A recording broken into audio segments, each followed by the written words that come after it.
পীরগঞ্জে যাদেরকে হচ্ছে অতিথি হিসাবে ইনভাইট করছে বা দাওয়াত করছে তারা আসলে সত্যিই জানে এটা যে ভুয়া।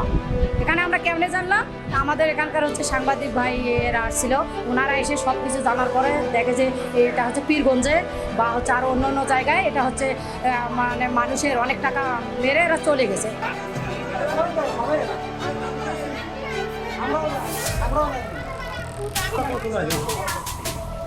সমস্যা হচ্ছে আমরা এখানে আজকে আমাদের প্রথম কার্যদিবস শুরু হওয়ার কথা, আজকে এই শুভ উদ্বোধন। আমরা এখানে আসছি, তো আসার পরে উপস্থিত যেনারা হওয়ার কথা ছিল, প্রধান অতিথি যিনি আসার কথা ছিল উনি আসে নাই, এমনি আসছিল আর দুইজন আসছিল। তো ওনারা খুব তাড়াতাড়ি সব কিছু শেষ করলেন, পরে মিডিয়ার লোকেরা আসলো। ওনারা আসার পর যখন আমাদের বাংলাদেশ এজমা ফাউন্ডেশনের যে পরিচালক, ওনার সাথে যখন কথা বললেন, ওনাদের কাছে যখন অনুমোদনপত্র সব কিছু প্রমাণ চাইলেন, তখন ওনারা এসব দিতে পারলেন না। এটাই হচ্ছে সমস্যা। এখন এখানে আমরা প্রথম দিন হচ্ছে আবেদন করতে, যেদিন কাগজপত্র জমা দিতে আসছিলাম সেদিন আমাদের কাছ থেকে 300 টাকা নেওয়া হয়েছে। আবার আমরা যেদিন নিয়োগপত্র আনতে গেছি সেদিন আমাদের কাছ থেকে 1000 টাকা নেওয়া হয়েছে। কিন্তু এনারা কিছুতেই সমাধান করতেছে না। কেন আমাদের এটা করতেছে? সন্ধ্যা হলে আমরা চলে যাব, এনারা পার পেয়ে যাবে। সমস্যা হচ্ছে একটা হচ্ছে আপনার হচ্ছে চাকরির জন্য একটা হচ্ছে আমরা আবেদন করছিলাম, সেটাতে আমরা হচ্ছে পরে আমরা হচ্ছে গোবিন্দগঞ্জ গেছিলাম, পরে ওখানে আমাদের ভাইবা নেওয়া হয়েছে, আমরা টিকসি আমাদের অ্যাপার্টমেন্ট লিডারও দিছে। যাওয়ার পরে ওনারা হচ্ছে ফার্স্ট টাইম আমাদের 300 টাকা নিছে, নেওয়ার পরে আবার হচ্ছে পরের তারিখে বলছে 1000 টাকা লাগবে, তো 1000 টাকাও দিছি। এখন আজকে সেটার উদ্বোধন পীরগঞ্জে যাদেরকে হচ্ছে অতিথি হিসাবে ইনভাইট করছে বা দাওয়াত করছে তারা আসলে সত্যিই জানে এটা যে ভুয়া। এখানে আমরা কেমনে জানলাম, আমাদের এখানকার হচ্ছে সাংবাদিক ভাই এরা আসছিল, ওনারা এসে সব কিছু জানার পরে দেখে যে এটা হচ্ছে পীরগঞ্জে বা হচ্ছে আরও অন্য অন্য জায়গায় এটা হচ্ছে মানে মানুষের অনেক টাকা মেরে এরা চলে গেছে। এই পজিশনটা এখানেও শুরু করছে এনারা।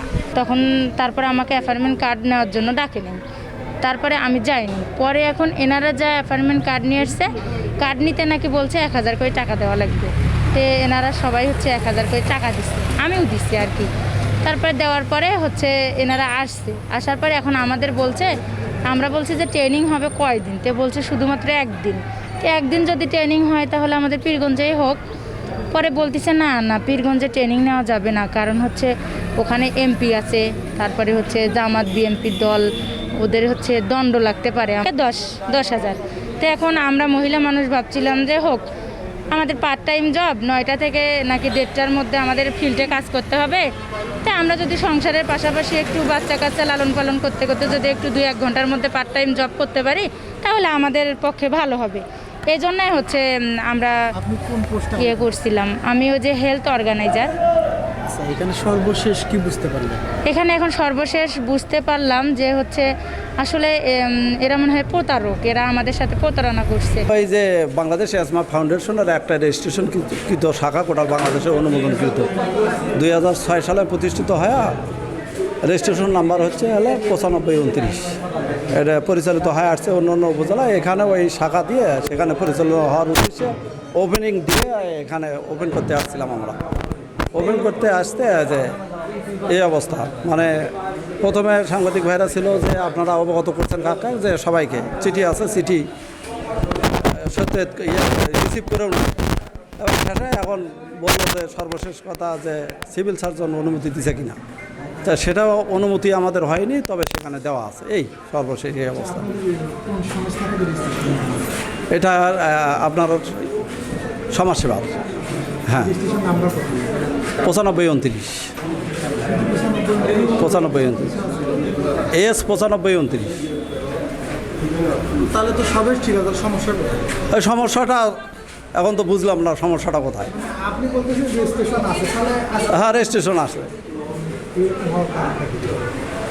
কারণটা আসলে তো কি বলি আর বলার তো ভাষা নেই। মানে এখন আপনার মনে হয় না যে আপনি না আমি ওই স্টেশনের মালিক আমি না, প্রতারক যদি হয় আর চেয়ারম্যান হবে, আমরাও সেটা খতিয়ে দেখব। এখনো কি মনে হয় না যে আপনাদের যে কাগজপত্রের সমস্যা আছে? কাগজপত্র সমস্যা যদি থাকে খতিয়ে না দেখলে তো পাবো না। এখানে কার্যক্রম চালালেন সিভিল সার্জনের অনুমতি না, সেই অনুমতিটার কথা তো আমি বললাম, সে আবেদন করা আছে, অনুমতিটা হয়নি এখনো। অর্থের উৎসটা কোথায়? অর্থের উৎস এটা আপনার ইয়ের থেকে আসে, এই ফাউন্ডেশনের এখানে সরকার কর্তৃক একটা প্রেয়ার দিলে ওরা থোক বরাদ্দ দেয়, এটা এক। আর এটা তো মন্ত্রণালয়, সমাজ কল্যাণ মন্ত্রণালয় থেকেই আসে।